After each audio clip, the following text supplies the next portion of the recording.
Баршаларыңызға сәлем, менің сүйікті көрермендерім. Менің каналыма қош келдіңіздер.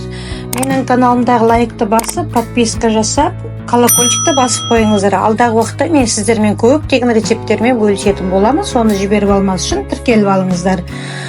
Қазір мен сіздерге лагманның қамыры туралы рецептін бөліскім келеді. Ең бірінші жай ғана қара мұздай суға біраз қасық тұзды салып, оның үстіне еленген ұнды өткізіп, жақсылап елейміз. Лагманның қамыры негізі қатты болған жақсы болады, сол кезде жақсы созылатын болады.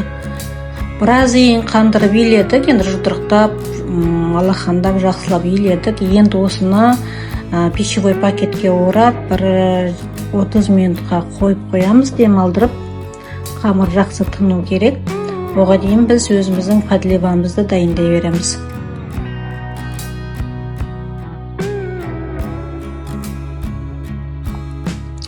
Біз қазір енді етімізді мариновать етеміз жүріп, ең бірінші соевый соус құямыз.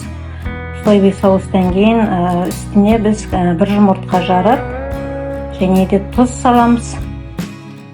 Және де крахмал қосылған, яғни картошка крахмалы қосылған суды құйып, біраз уақытқа мариновать етіп аламыз етімізді.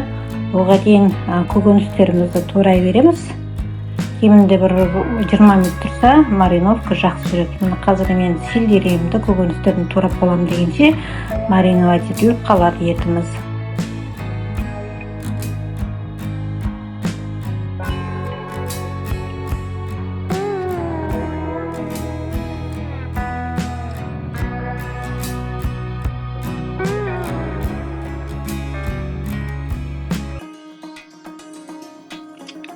Бір помидорың өзі жеткілікті. Және де бір жуамыз, қосамыз, оны көбікті тураймыз. Және де мен лагманға негізі саңырауқұлақ қостым. Бұл өте тамаша болады.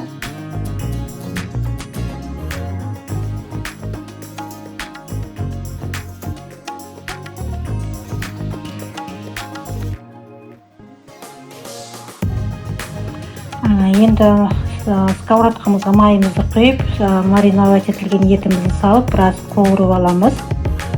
Және де осының үстіне біз саңырауқұлағымызды салсақ болады. Саңырауқұлақ бірге, етпен бірге піскен дұрыс болады. Үстіне бір пиязымызды салып, жақсылап араластырып, сары болып қуырылғанша біраз нетіп аламыз. Енді қазір помидорымызды салып,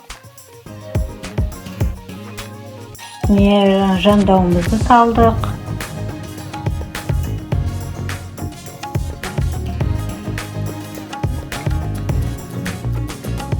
Енді бір томат, 2 қасық томат салдым.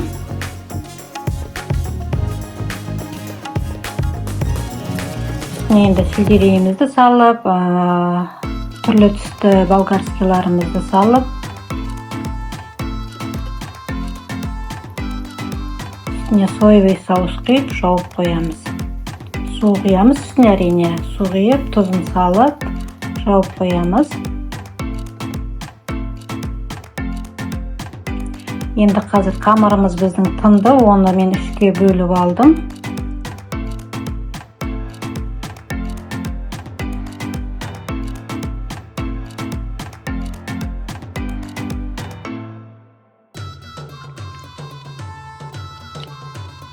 Енді осы қамырымызды бір лайфхак айтып кетейін. Негізі оқтаумен жайып алған дұрыс болады, жылдамырақ болады сол кезде.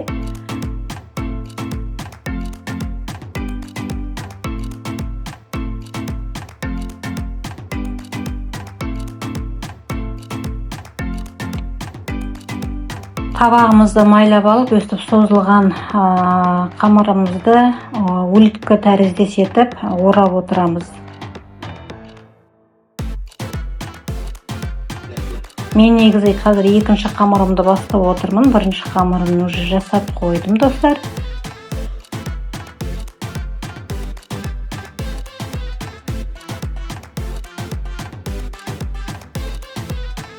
Енді осы үстіне май жағып біраз қойып қоямыз. Сәл 5 минутқа дейін тұрса, қамыр жақсы созылатын болады. Бетін жауып қоямыз пищевой пакетпенен.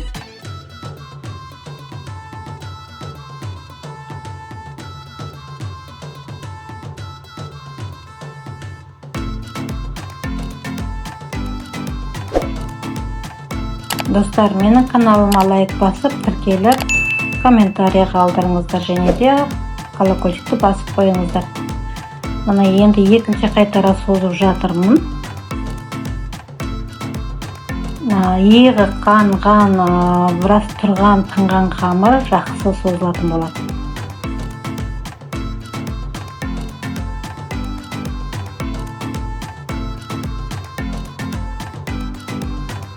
Енді мен сіздерге асықпай көрсетіп жатырмын.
Достар, енді мен үшінші қайта созып жатырмын. Ендігі үшінші созылуында қамырлар өзінен өзі жіңішкеріп, өзінен өзі созыла беретін болады.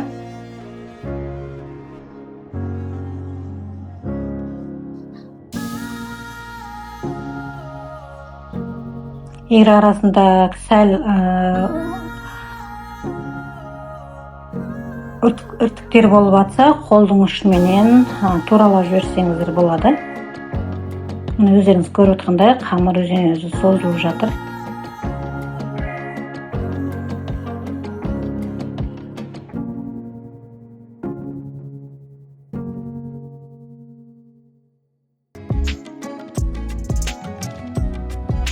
Мен енді қамыр созуды сіздерге асықпай көрсетіп жатырмын, сондықтан ерінбей, жалықпай қарап алыңыздар. Ең бастысы қамырды қатты елеңіз және де тұзға елеңіз. Негізі жұмыртқа қоспаңыз, жұмыртқа қоссаңыз қамырыңыз созылмай қалады.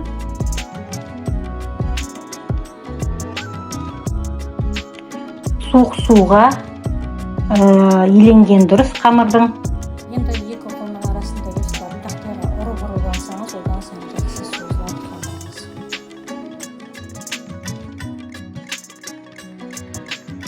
Бізді созып болдық. Мен екі қайтара уже салып алдым. Мынау енді өздеріңіз көріп тұрғандай қайнатып алғаннан кейін мұздай суға салып, қамырымызды өстіп жақсылап алып аламыз. Міне енді осыны үстіне подливасын қойып, жей беруге дайын. Астарыңыз дәмді болсын, достар.